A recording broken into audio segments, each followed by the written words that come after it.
Assalomu alaykum. Hurmatli yurtdoshlar. Mana bugun biz Zomindamiz.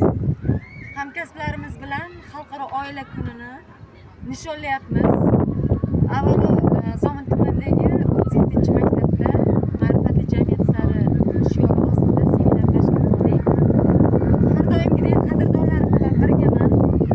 Bir oilamiz desak ham bo'ladi. Eng baxtli inson kim? Ishga shoshadigan, uyga shoshadigan. Ishga shoshaman aynan mana shu do'stlarim uchun. Do'stlarim bilan mazza qilib dam olyapmiz. Seminardan keyin qarasak ish vaqtimiz tugagan ekan. Hordiq qolib ketaylik deb kelishdik va keldik.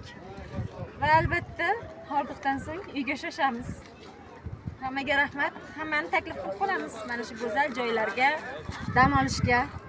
Chunki motivatsiya, kayfiyat beradi, kuch beradi.